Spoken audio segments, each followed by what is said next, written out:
Sura ya pili. Hekima za Mashariki na mwamko wa Ulaya, kutoka India hadi sayansi ya kisasa. Habari yako ndugu mtazamaji, na karibu tena kwenye mwendelezo wa safari yetu ndefu na tamu ya kuichambua akili ya mwanadamu. Kama unakumbuka, katika video iliyopita tuliishia kuangalia jinsi wazee wa zamani kule Ugiriki walivyojaribu kuelewa kwa nini watu wana tabia tofauti. Tuliona jinsi walivyoamini kuwa majimaji ya mwili kama damu na nyongo ndiyo yanayoamua kama wewe ni mtu mwenye hasira, mpole au mchangamfu. Leo tunafunga virago vyetu na kuondoka Ugiriki. Safari yetu ya leo ni ndefu kidogo. Tutapaa na kwenda mbali sana mashariki, kwenye bara la Asia nchini India. Kisha tutakatiza kwenye jangwa la Uarabuni kuona jinsi wasomi wa Kiislamu walivyotunza elimu hii, na mwisho tutatua Ulaya, mahali ambapo sayansi ya kisasa ilipoanza kubadilisha kila kitu kuhusu jinsi tunavyojitazama. Hii ni stori ya jinsi tulivyotoka kwenye kuamini mambo ya kufikirika na kuanza kuamini vitu vinavyoonekana na kushikika. Ni stori ya jinsi roho ilivyogeuka kuwa akili. Hebu tuanze na India ya kale. Unajua, wakati Wagiriki wakiwa bizi kuchunguza mwili na majimaji yake, kule India mambo yalikuwa tofauti kidogo. Wahindi wa zamani walikuwa mabingwa wa kuzama ndani ya nafsi. Walikuwa na maandiko makubwa mawili yaliyokuwa yakiongoza maisha yao. Kundi la kwanza la vitabu liliitwa Vedas. Hivi vilikuwa vitabu vya sheria, taratibu za dini na jinsi ya kuishi na watu kwenye jamii. Vilikuwa vinahusu mambo ya nje, jinsi ya kuoa, jinsi ya kutawala na jinsi ya kuabudu. Lakini kulikuwa na kundi la pili la maandiko, na hili ndilo linalotuhusu sisi leo. Yaliitwa Upanishads. Haya maandiko yaliandikwa takriban miaka 2700 iliyopita. Hebu vuta picha, miaka 2700. Hawa jamaa hawakuwa na kompyuta wala maabara, lakini waligundua vitu kuhusu akili ambavyo leo hii wanasayansi ndio wanaanza kuvielewa. Wanafalsafa wa Upanishads walitufundisha dhana moja nzito sana. Walisema hivi: kila binadamu unayemwona ana nafsi mbili ndani yake. Sio moja, ni mbili. Nafsi ya kwanza inaitwa jiva. Hii jiva ndio hiyo wewe unayoijua. Hii ndio nafsi inayoamka asubuhi na kuwaza, leo nitakula nini? Hivi nitaenda wapi kupata pesa? Yule jirani yangu mbona kanisema vibaya? Nataka kununua gari jipya ili niringe mjini. Hii nafsi ya jiva imejaa tamaa, imejaa hofu na imejaa mahangaiko. Kazi yake kubwa ni kushughulika na vitu vya dunia hii. Inapenda sifa, inaogopa kifo na inataka kumiliki vitu. Wahindi walisema hii nafsi ni kama illusion au udanganyifu, kwa sababu vitu inavyovihangaikia havidumu. Leo unavyo, kesho huna. Lakini ndani kabisa, chini ya hiyo jiva, kuna nafsi nyingine imejificha. Hii inaitwa Atman. Hii ni nafsi ya kweli. Ni nafsi tulivu, isiyokufa, isiyoumia na yenye amani tele. Ni kama bahari. Juu kuna mawimbi makali na kelele, hiyo ni jiva. Lakini ukizama chini kabisa ya bahari, kuna utulivu mkuu. Hiyo ni Atman. Sasa, tatizo la binadamu na chanzo cha mateso yetu yote ya kisaikolojia ni kwamba tumeiacha hiyo Atman na tunakimbizana na jiva muda wote. Tunadhani sisi ni hayo mawimbi ya juu, tunasahau kuwa sisi ni bahari yenyewe. Wahindi waliamini kuwa kusudi la maisha ni kuacha kuhangaika na vitu vya nje na kuanza safari ya kuigundua hiyo Atman. Ukishaijua, unafika kwenye hali inayoitwa moksha au nirvana. Hii ni hali ya uhuru kamili. Unakuwa haumizwi na maneno ya watu, hautishiwi na umaskini na hauogopi kifo. Hii inatufundisha nini sisi wa Tanzania wa leo? Inatupa jibu la kwa nini tuna stress nyingi. Tunapata msongo wa mawazo kwa sababu tumeiacha Atman na tunakimbizana na jiva. Tunataka vitu ambavyo hatuwezi kuvishika milele. Tiba waliotupa Wahindi ni rahisi lakini ngumu: meditation au kutafakari, na yoga. Walisema dawa ya akili sio vidonge. Dawa ya akili ni kukaa kimya, kufunga macho na kurudi ndani ya mwenyewe.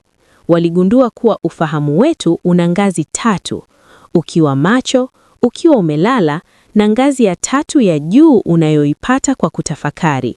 Huko ndiko kwenye uponyaji. Baada ya kuchota hekima hizi za India, hebu sasa tuvuke mipaka na kuingia kwenye ulimwengu wa Kiislamu. Kuna kipindi katika historia Ulaya ilikuwa zitoni, walikuwa wamepoteza mwelekeo wa elimu. Lakini wakati huo, kuanzia karne ya 8 mpaka ya 13, ulimwengu wa Kiislamu ulikuwa unawaka kama taa. Wasomi wa Kiislamu walikusanya elimu kutoka Giriki kwa watu kama Aristotle na Plato, na elimu kutoka India wakaichanganya na imani yao ya dini na kutengeneza kitu kipya kabisa. Hiki kipindi kinaitwa Zama za Dhahabu za Uislamu. Hapa tunakutana na mtu mmoja muhimu sana anayeitwa Al-Farabi. Huyu bwana alichambua akili kwa kina sana. Alisema sisi binadamu tuna akili ya aina mbili. Kuna akili ya mtu binafsi ambayo inajua mimi ni nani, na kuna akili inayoitwa active intellect au akili tendaji. Aliamini kuwa tofauti yetu sisi na wanyama ni uwezo wetu wa kuchagua kati ya mema na baya. Lakini pia alikuwa na mawazo ya kibiolojia. Aliamini joto liliopo kwenye moyo wa mtu linaweza kuamua tabia yake. Aliamini wanaume wana joto zaidi moyoni, ndio maana ni wakali, na wanawake wana joto kidogo, ndio maana ni wakole na wenye huruma. Lakini nyota mkubwa wa eneo hili alikuwa bwana mmoja anayeitwa Ibn Sina, au kama wazungu wanavyopenda kumuita, Avicenna. Huyu jamaa alikuwa a genius. Alikuwa daktari, mwanafalsafa na mwanasaikolojia.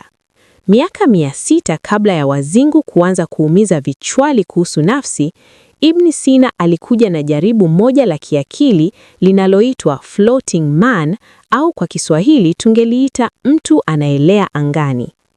Hebu na wewe fanya hili jaribu sasa hivi kwenye kichwa chako. Funga macho na uwaze hivi. Fikiria kuna mtu amening'inizwa hewani. Hagusani na kitu chochote wala hakanyagi chini.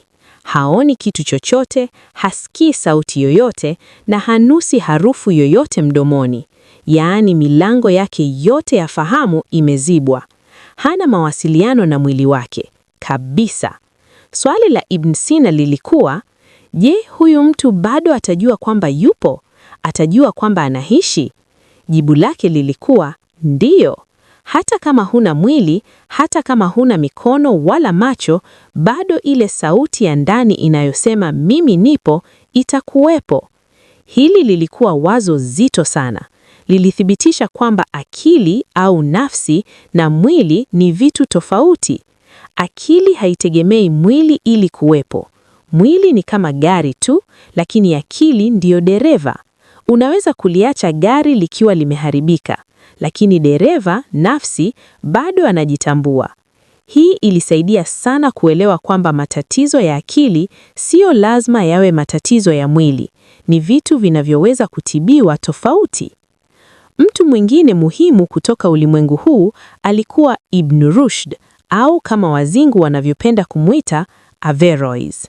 Yeye alijaribu kuunganisha dini na sayansi. Aliamini kadiri tunavyosomeshana na kuelimika, ndivyo akili zetu zinavyozidi kukua na kukua kitu kimoja. Yeye ndiye aliyewafundisha wazungu kwamba vitu vya kimaada na sayansi ni muhimu sana, na mawazo yake ndiyo yaliyoamsha Ulaya kutoka usingizi. Sasa, hebu tuingie Ulaya. Tunazungumzia kipindi cha mwamko au Renaissance. Hapa ndipo mambo yalipopinduka juu chini. Kwa miaka mingi, watu wa Ulaya waliamini kila kitu kinaendeshwa na Mungu moja kwa moja. Waliamini dunia ndiyo kativo la ulimwengu na jua linatuzunguka sisi. Waliamini binadamu ni kiumbe maalum sana anayependwa kuliko wote. Ghafla wakaja wanasayansi kama Galileo Galilei na Nicolaus Copernicus. Hawa jamaa walileta kiama cha kisaikolojia. Walithibitisha kwa hesabu na darubini kwamba jamani, tumekuwa tunajidanganya. Dunia sio kativo la ulimwengu, sisi ni sayari ndogo inayolizunguka jua, na jua hilo lenyewe ni moja kati ya mabiliani ya nyota. Hii habari ilikuwa chungu sana. Fikiria wewe ulikuwa unajiona ni mtoto pekee wa mfalme, halafu unaambiwa wewe ni mmoja kati ya watoto bilioni 1 wa kijijini. Lazima upate mshtuko. Binadamu alianza kujiona mdogo. Alianza kuhisi upweke. Ile imani kwamba Mungu ananilinda kila hatua ilianza kutikiswa kwa wasomi. Sayansi ilianza kuondoa yale maajabu ya dini, demystification. Santa Claus hayupo. Hakuna malaika anayesukuma mawingu, ni upepo tu. Hii hali ilizaa ombwe kubwa moyoni. Ikiwa Mungu hayupo karibu kutuongoza kila sekunde, nani atatuongoza? Jibu likawa akili yetu wenyewe. Hapa ndipo alipoingia Mfaransa mmoja aitwaye René Descartes. Katika karne ya 17, Descartes alijifungia chumbani na kuanza kutilia shaka kila kitu. Alijiuliza, hivi nina uhakika gani kama nipo? Labda haya maisha ni ndoto tu? Labda kuna jini linanidanganya? Mwishowe aligundua kitu kimoja ambacho hawezi kukipinga. Hawezi kupinga kwamba anawaza. Akatoa sentensi maarufu kuliko zote katika falsafa. Cogito ergo sum. Ninafikiri, kwa hiyo nipo.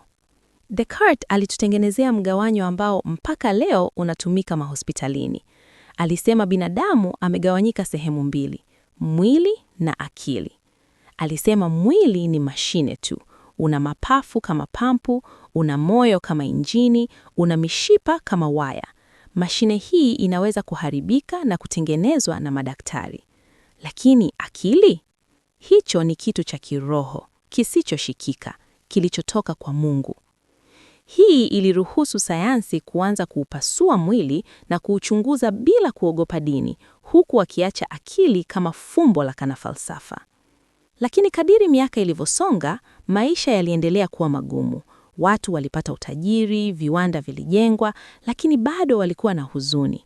Pesa hazikuleta furaha iliyotarajiwa. Hapa ndipo tunakutana na mtu mmoja mwenye mawazo mazito sana, Mjerumani anayeitwa Arthur Schopenhauer. Huyu bwana anaweza kuitwa baba wa watu wenye gubu au pessimist mkuu. Yeye hakuamini katika akili safi kama Descartes. Yeye aliamini kuna kitu kibaya zaidi. Schopenhauer alisema, hivi mnajua kwa nini tunaishi? Sio kwa sababu tunataka. Tunaishi kwa sababu kuna nia. The will au mnyama ndani yetu anayetusukuma. Alisema hivi, unapomuona msichana au mvulana mrembo na ukampenda, wewe ndiye unayependa? Hapana, ni huyo mnyama ndani yako, nia ya kuishi, anataka kuendeleza kizazi, anataka uzae. Wewe ni kama kibaraka tu unatumiwa na asili. Unahisi ni mapenzi, kumbe ni biolojia inafanya kazi yake. Schopenhauer alitufumbua macho kuhusu mateso ya binadamu. Alisema maisha ni mateso kwa sababu ya hii nia kipofu. Haina akili, inataka tu. Unataka chakula, ukila unashiba. Ukishiba unataka nguo. Ukipata nguo unataka nyumba. Ukipata nyumba unaboreka, boredom. Ukiboreka unataka kitu kingine. Alisema maisha ni pendoli linalokwenda na kurudi kati ya maumivu, unapotaka kitu ukikosi, na uchovu au kuboreka ukishakipata. Huyu bwana alitufumbua macho kuhusu tunaongozwa na vitu tusivyovijua au subconscious muda mrefu kabla ya Freud. Na hatimaye katika karne ya 19 akaja Mwingereza mmoja aliyepigilia msumari wa mwisho kwenye jeneza la imani za kale, Charles Darwin. Mwaka 1859 Darwin alichapisha kitabu chake kuhusu mageuzi, Evolution.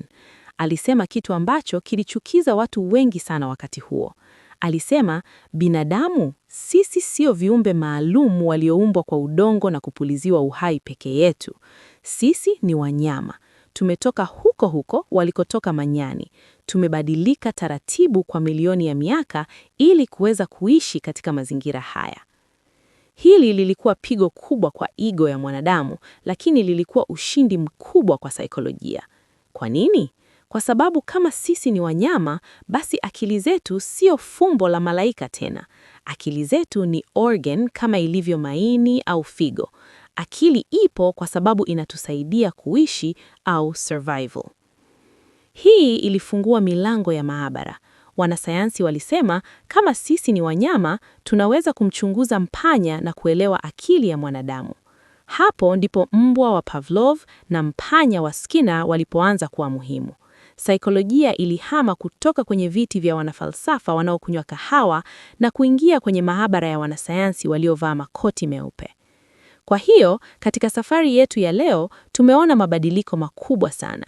Tumeanza na Wahindi waliotuambia tuitafute amani kwa kutafakari ndani, tukaenda kwa Waarabu waliotuambia akili inajitegemea, tukaenda Ulaya na kuona jinsi sayansi ilivyotunyang'anya nafasi yetu ya upendeleo ulimwenguni, na jinsi Descartes alivyotutenganisha mwili na akili, tukaona jinsi Schopenhauer alivyotuambia sisi ni watumwa wa matamanio yetu, na mwishowe Darwin akatuambia sisi ni wanyama wenye akili. Haya yote yalikuwa maandalizi. Dunia ilikuwa tayari ajili ya saikolojia mpya.